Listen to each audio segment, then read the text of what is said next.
This is one of the most important accessories for the Asus ROG Ally ever made. More so than the dock, more so than any case or screen protector, the extension of a battery will make the device so much more usable. At $80 US, it might not be the cheapest accessory available. What it is, however, is cheaper than buying the ROG Ally X for, well, 10 times that amount. So my plan for today is to take this accessory, unbox it in front of you, and hopefully install it into the ROG Ally, with the aim of giving you a bit of a guide of how to do it and seeing how easy it is for anybody to pick up and complete. So first thing you're going to want to do is make sure that the computer is fully shut down. When you are changing any component, you do not want power running through it. Seems like common sense, but for some folks it needs to be said. And yes, I'm one of those folks who has electrocuted myself somewhat by not doing this to things in the past. Once you've shut the device down, we are ready to start looking at this battery modification. So, let's unbox it, shall we? Flipping the box over, usual little bit of sticky plastic to keep things all sealed up. Quick slice through that, and the box should just nicely open. So, we have a lovely QR code right here on the inside of the top of the box. This is what will take us to our video tutorial. I'm hoping there's an instruction tutorial as well, it says, which I'm assuming is the written version.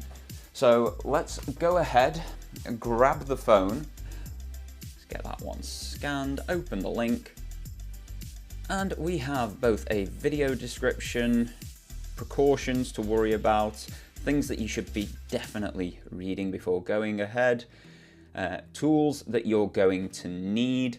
Now, what I've done for this one is grab one of the iFixit toolkits. These are available at most retailers here in the UK. Currys had this one for me. You can buy them directly from iFixit worldwide if you so fancy as well. And they're just a really good and solid toolkit that comes with all of the pieces that you might need.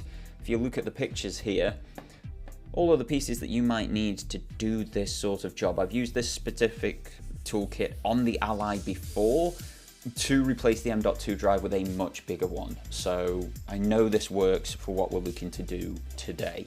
This does include a screwdriver and a pair of pliers, which is very useful. It does include the pry tool. It does include additional back covers, it includes everything you need to do it, but it includes stickers for your back buttons to make them more grippy. It includes covers for your analog sticks, which is wonderful. I've got this toolkit that's already open and I trust and have used it on multiple devices, including this one before. So I'm quite happy just using this toolkit. So let's bring these instructions back. Part 1, tool checklist, got all of those within my iFixit toolkit. Step 2, removing the backplate and buttons. So it says you need a Phillips 0 screwdriver. I've got one of those right here from my lovely toolkit. And of course, because it is just a sticky inny thingy to this, it will be a lovely precision screwdriver. It wants us to undo the 6 back screws. Now this bottom one, this middle bottom one, doesn't actually fully come out of the back, or at least it didn't last time I did this. It looks like I'm gonna have to take it all the way out. And what I will be doing to remember their position is using the inside lid of my toolbox here. And I'll just place them essentially in 6 of these little squares so I know exactly where they go on the Ally when I come to put it back together.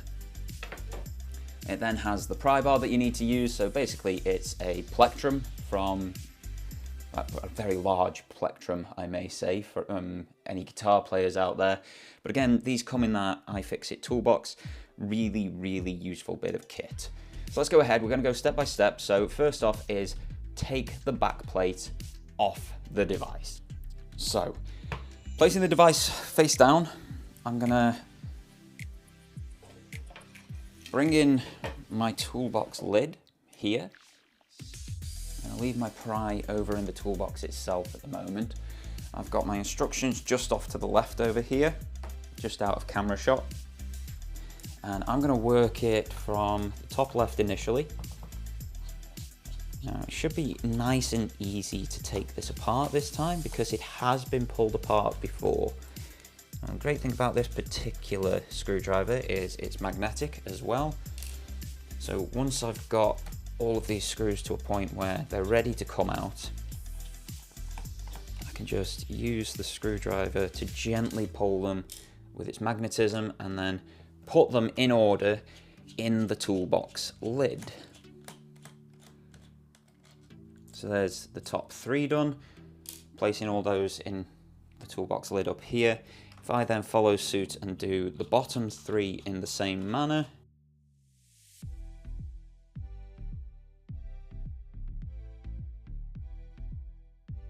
and now we go for this middle bottom one, which would not fully come out of this back plate previously.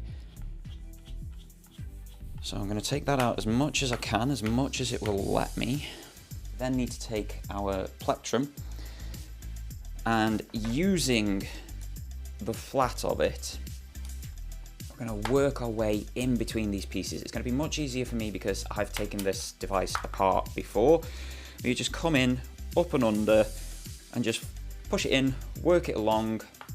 You'll hear some clicks as you go, just undoing aspects as you go around. You just follow the whole case all the way around in this manner, gently pushing against it, and eventually you'll get to a point where it just wants to come off. So we've now got the inside of a device on show here. The back plate is fully off. We will be doing some more work on this one because we need to get these back triggers off at some point. But that is step 1 completely followed. Step 2.2, removing the M1 and M2 buttons. So like I said, that's going to be further down in the instructions. So I'm just going to move the main body of the device out of the way for now. I'm going to bring in this back cover and I'm going to flip it over so that you can see the inside like so. So it's these screws here, this side and this side, that hold the M1 and M2 buttons, these 2 back buttons, in place. So it's going to be a very gentle thing this time. So I'm going to need my pry bar, which is this thing here. So it's got like a pointy bit at one end, it's got a flat bit at the other end. We're going to be using this flat bit at this end to help push these little bits in to be able to take the actual buttons out. But first I need to take this screw out of either side and then we'll look at getting these buttons out. So once again, undoing the screws using that same size screwdriver head.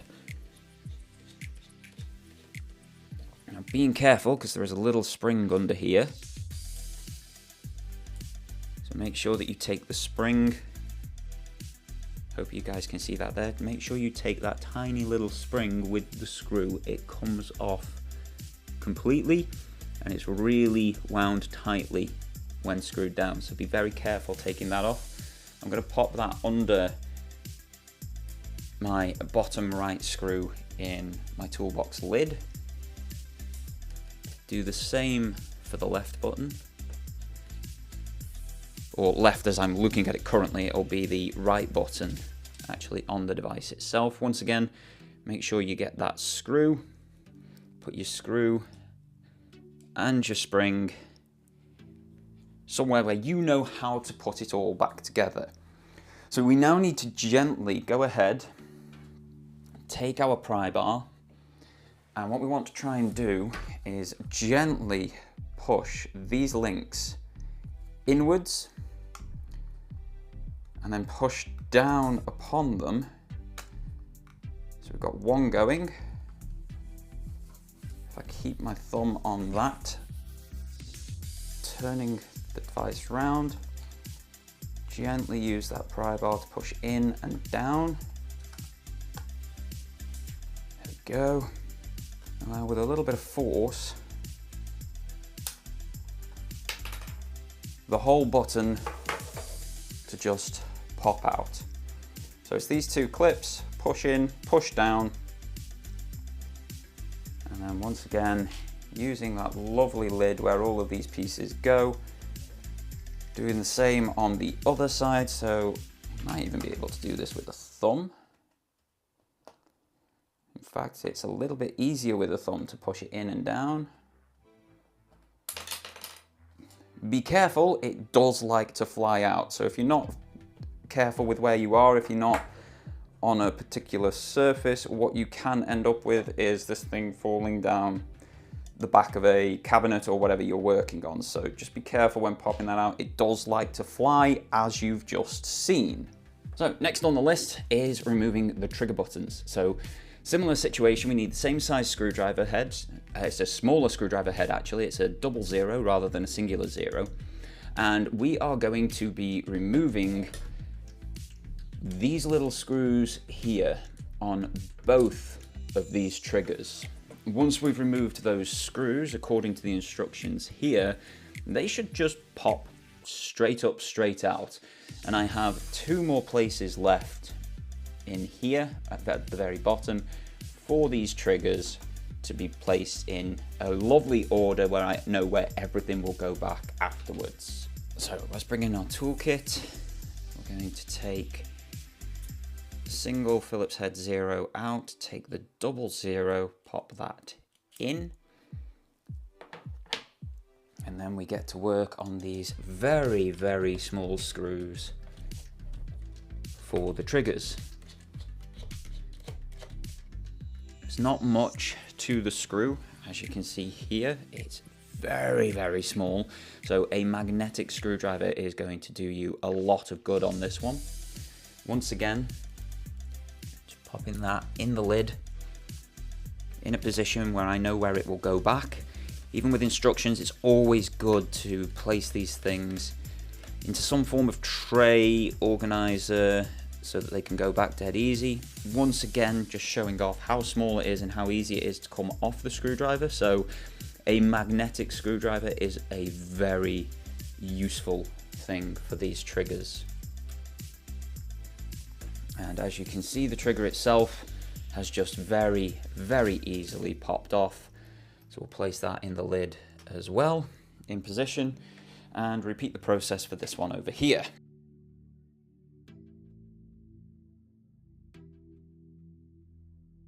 So we're now at a point where we've removed everything from this back cover. This back cover is now essentially a spare. Now we can try and push this screw out. I believe, looking at it, it's got a bit of a washer on it here. So we can remove this washer from the inside, this locking nut type idea. So what you can do, as seen here, is just pop it off. So if you take something like your tweezers with these long noses underneath, I was able to just get one edge under and pop it off.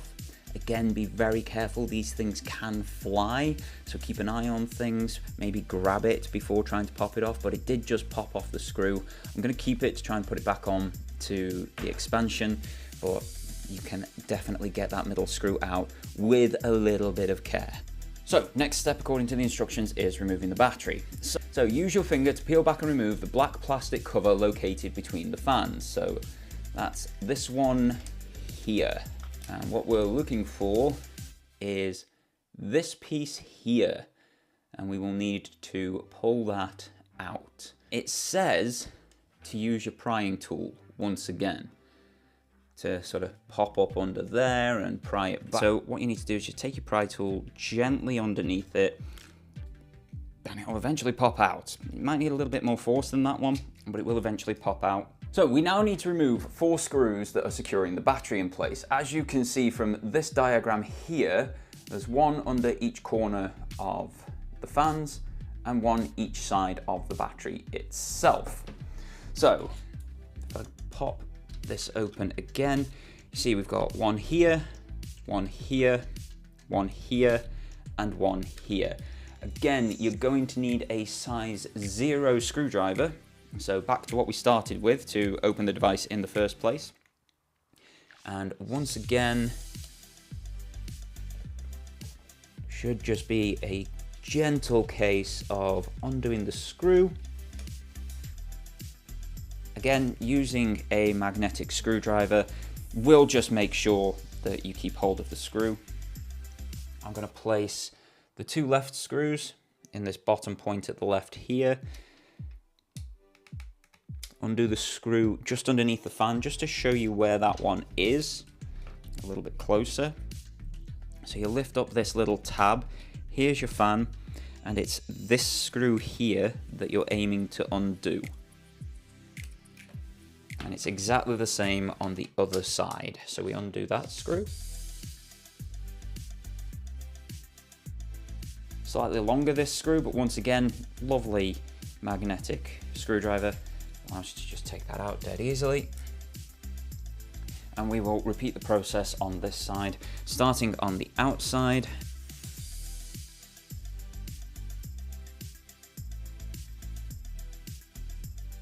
And we've got all 4 screws out of the device. What we now need to do is pry the ribbon cable out. Now there's 2 sides to the ribbon cable, as you can see here. So we've got the side over here, and we've got this side over here. We need to pry that ribbon cable out very, very gently.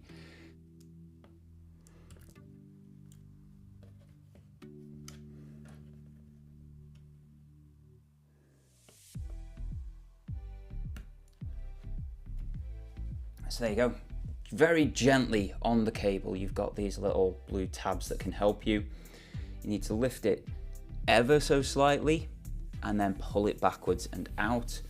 We are then going to gently peel the middle off here. And you then have this ribbon cable with no damage, fully taken off the device. The next step says gently remove the battery. So what we're going to gently do is grab this battery that says do not disassemble on, terrible English that. But this is the current ROG Ally battery. This is what it looks like. Lots of nice heat dissipating metal all around it. It's in 2 halves essentially. And that's now out of the device. So this is your ROG Ally without any battery installed. So we've taken that out. We now need to get to the point of installing the new battery. So we're going to start by installing the M1 and M2 buttons. If I just move the Ally out of the way for the moment, bring this box back in from earlier. Here is our full expansion. Now, as you can see, if you don't have one of those iFixit kits from earlier, you do have a lot of stuff in here. So it sends you a bunch of what looks like spare screws, additional screws, and all that sort of stuff, which is great. This is the new battery. So comparing that to the old one, as you can see, there's a massive section in the middle that's just so much more than the current battery, but thickness-wise and everything, there's not a huge amount of difference, which is quite nice in terms of fitting it in. At the bottom of the box, we have a new back cover. That is what we're going to be reinstalling everything on. Just to give you a bit of a comparison to the original. Now, I am disappointed aesthetically in some regards. We're no longer getting that cool ROG stuff, that silver strip going down it, but this is slightly bigger on the grips at the back here than the original, which is lovely. So when you're playing in handheld mode, this will feel a lot more comfortable to use, this new back plate for the device. So that's towards the bottom of the box. It also gives you some gloves, which I should probably have been wearing the whole way through this, but well, we're through the looking glass now. And what looks like a heatsink. So we've got all of the parts out now. It also has some paperwork in here. None of it is the instructions, that's this QR code up here. So I'm just going to pop this back to one side for now. Bring in our new back cover. So I'm going to go in the reverse order to what it was done previously. So I'm going to take my left trigger here. If you see in the trigger, you've got two sets of holes. And if you see at the side here, you've got your screw holes, but just below them here, you've got raised plastic pieces. So those raised plastic pieces are where the small holes will go. And this allows you to make sure that your trigger is then perfectly placed. There is also, if you see on the trigger here, this long section on the bottom. When you are lining everything up, you want the trigger to be depressed, ideally, so that it will then sit where it needs to, so you've got trigger travel for usage afterwards. Once you've got it set in place, that is when you will put your screws back in from earlier. So it's going to be the smaller head once more on your screwdriver.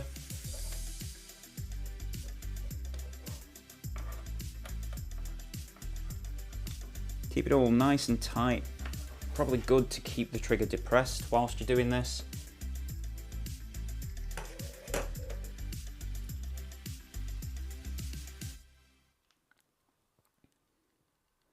Use your nice magnetic screwdriver. Keep your trigger depressed. Line everything up.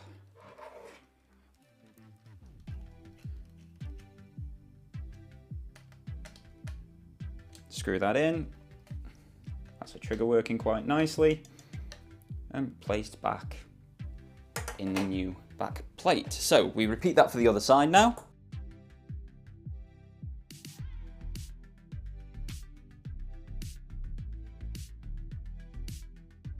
Now a quick tip when doing this sort of thing, when you've got multiple screws to hold something in place, don't do them all up tightly immediately. Place it in, do it up until it's just tight, and then you've got all of the screws in. Then you can go back and give them, if you imagine it as the face of a clock, another 5-minute twist to tighten everything quite nicely.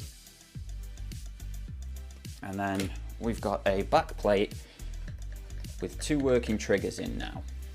Next on the list is adding the back triggers, the back buttons in.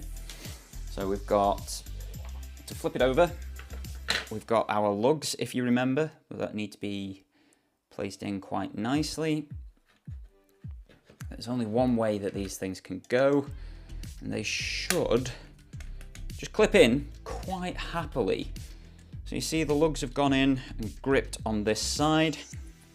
If we do the same with the other button, just line it up with the holes quite nicely, put a tiny bit of force, it really doesn't need much at all to click it into place, and then your lugs have clipped quite nicely on this side once again.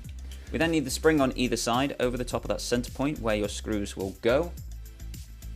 Using that same Phillips 00 head screw and the magnetic screwdriver, what I'm going to be able to do is take a nice precision line over the top of that spring, line it all up, hold it in place, and just screw that down nicely. Now because this is just the one screw holding the button in place, we've then got that give on it, which is lovely. Magnetic screwdriver makes this so much easier. I could just bring it down over the top of that spring quite nicely, screw it into place in a beautiful vertical motion, and now we have the back buttons back in place as well, which is what we want, so that once we are back in full working order, this can be used. Make sure everything's nice and tight, and we are ready to move on to the next phase. So, this next phase involves a little bit of trimming. So we're going to use the tools that were actually sent for this one, because I don't have a trimming tool of this variety actually in the iFixit kit. But there's going to be some supporting points inside the Ally itself. So this is what we are looking to do. We're going to have to peel this bit back and trim some supports. So we're going to need to take this off, which is a lovely foam padded thing, but if we just take the new battery and the old battery, if the old battery were going in, that is a nice support for the middle bit here. But with the new battery, with how much bigger it is, if we try to just pop that in like so, it just protrudes too high. So we need to remove those protrusions. So protrusion 1 is just this, to be peeled off. Now personally, I'm going to want to keep that safe, so I will put it with the original back plate. Still got a bit of sticky there, so it'll just stay with the back plate, which is lovely. You then take the pliers that were provided with the kit, because it's all in the kit, everything you need. You don't need this additional toolkit that I've been using today. Everything you need to complete this is provided in the box for you, which is great. And what we then need to do is cut these tall protrusions down. So if I try and bring it up nice and close for you, it's this one here that we're just going to snip down nice and easily. So you see how much lower that is, how it's all flush with what's around it. And then it's also going to be this one here that we are cutting down on just the other side of the copper. So just use the plastic that's already there as your guide, then use the lines you've just cut, you've just created to cut the back down.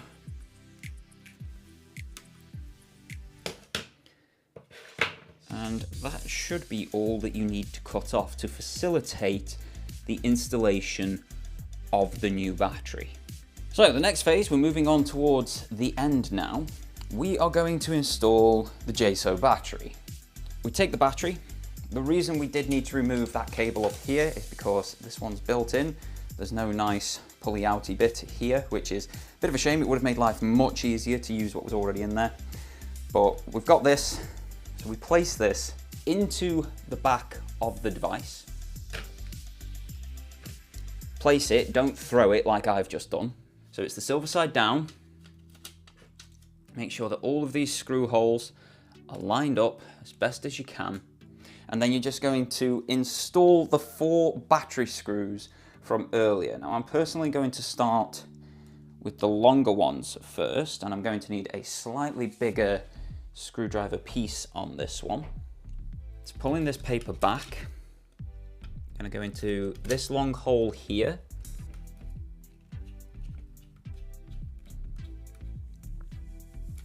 Again, just finger tight, you don't need to fully tighten it just yet.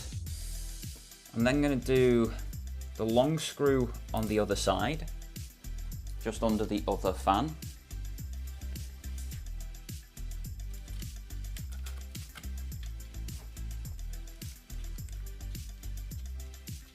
Once again, just going finger tight. We then take our small screws, which go in these outside points.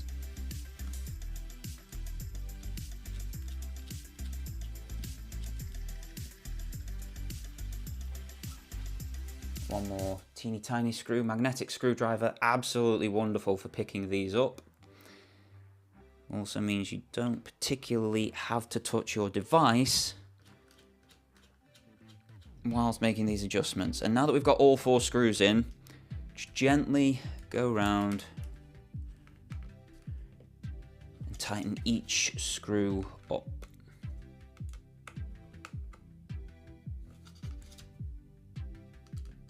Don't want it too tight, you don't want to break anything. Just nice finger tight, and then another 5 minutes on the clock face. That is your battery securely fastened, your much bigger battery securely fastened into the device. We now need to get the battery connected. So we've got a prying tool, we've got our tweezers. First protocol is make sure that the metal lid is raised properly.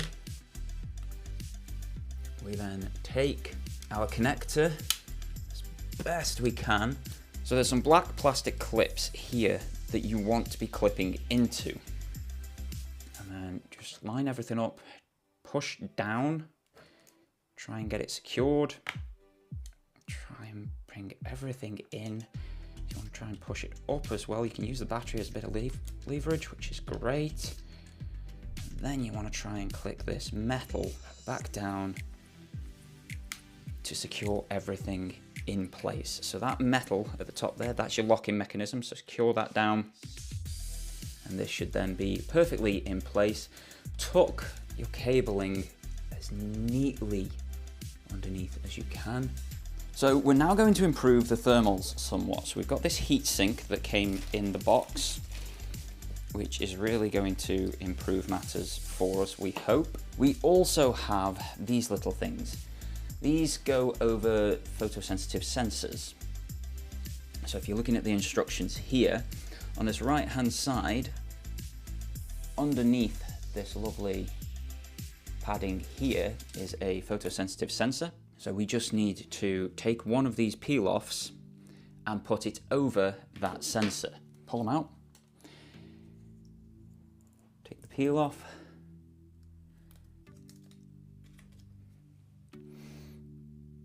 And best as we can, just place that over that sensor. Lovely. And this is going to be replacing our cardboard here. So we take this cardboard up and we now just peel it off. What we're going to do is take the heatsink of the existing device and improve it with this one. So we want to match up, this is what's going to go on this piping here, this swoop. So we peel this back plate off. We then go and line this all up.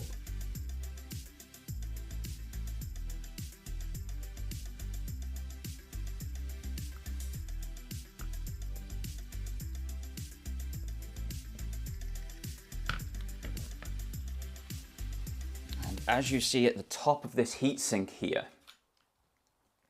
there is a hole which you want to make sure is lined up with the screw hole underneath so that you can actually get to the screw when we put the back plate back on and screw it into place. We then bring our ribbon cable back in and make sure that that's connected either side. So it's just a push into here.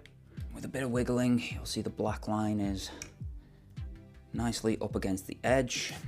And now we install the back cover. So just give everything a quick last go over, make sure everything is nice and secure, locked in place, everything is stuck down as it should be. We bring our new back cover into position.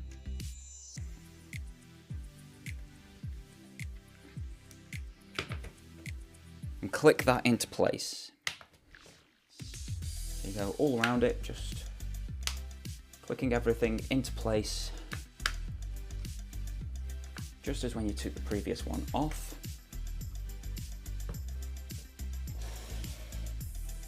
Bringing your screws back in. I'm going to start at the four corners here.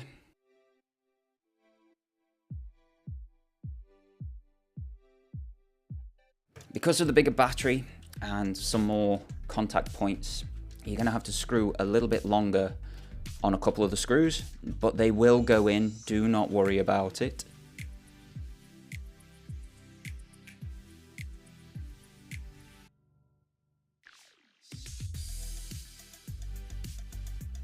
And finally, our previously awkward bottom screw just goes in there. Check the buttons all click and move. Everything seems to be working.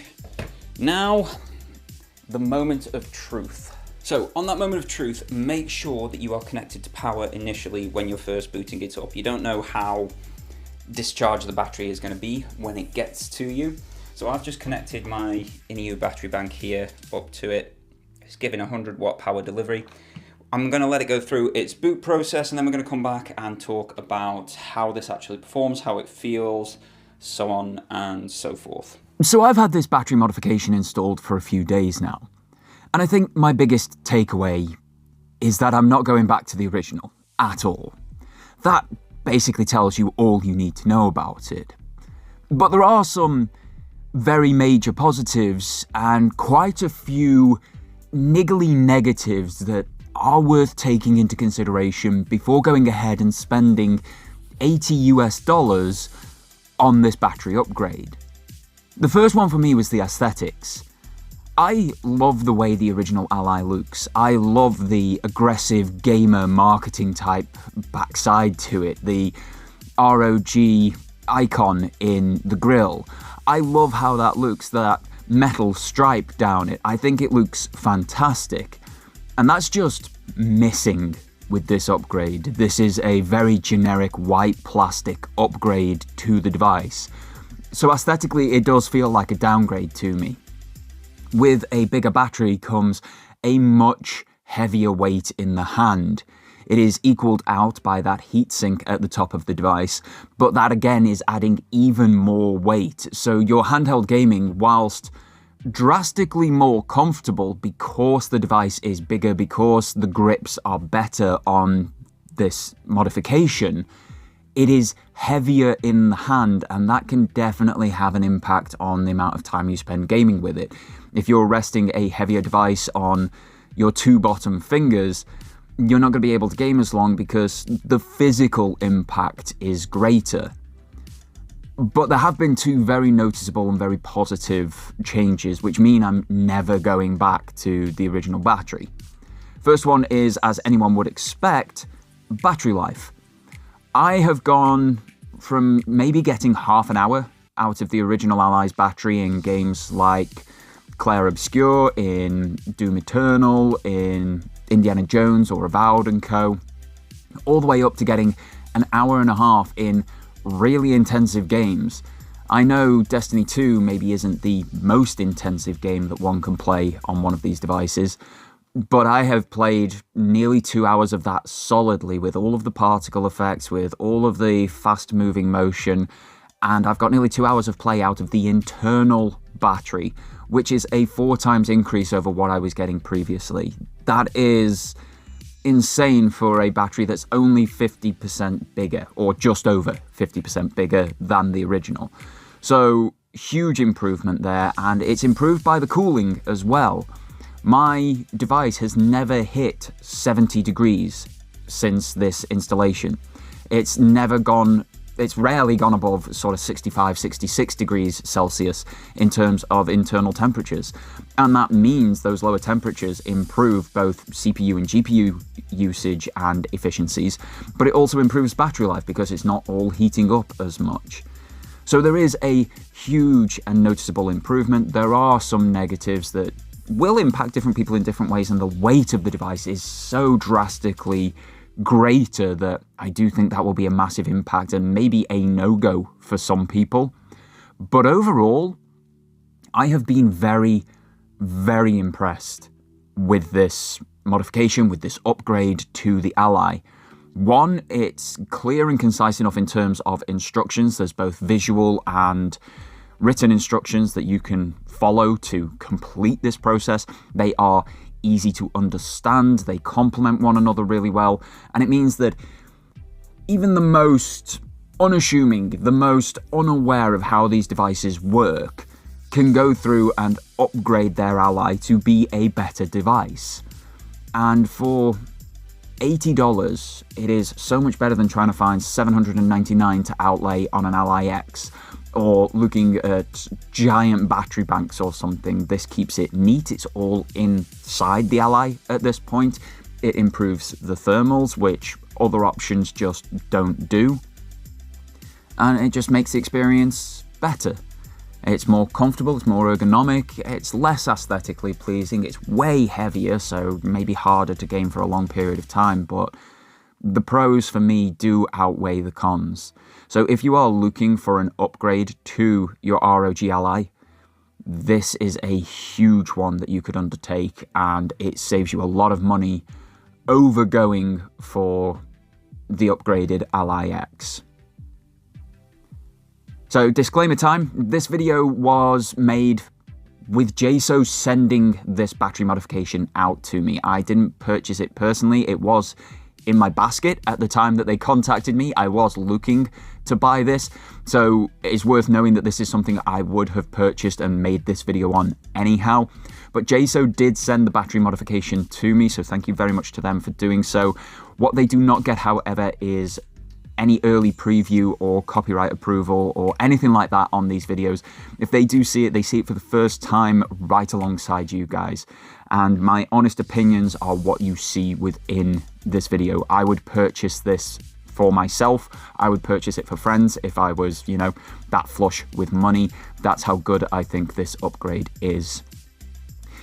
In the meantime, if you've enjoyed this video, I think these will also be of interest to you. If you want to stay in touch, there are socials and Discord in the description below. Channel members, massive thank you to you guys. And if you do want to catch early content and exclusive content, feel free to join the channel below. In the meantime, I'd like to thank you all very much for tuning in. My name is Doragon, and until next time, folks, have yourselves a fantastic day and take care.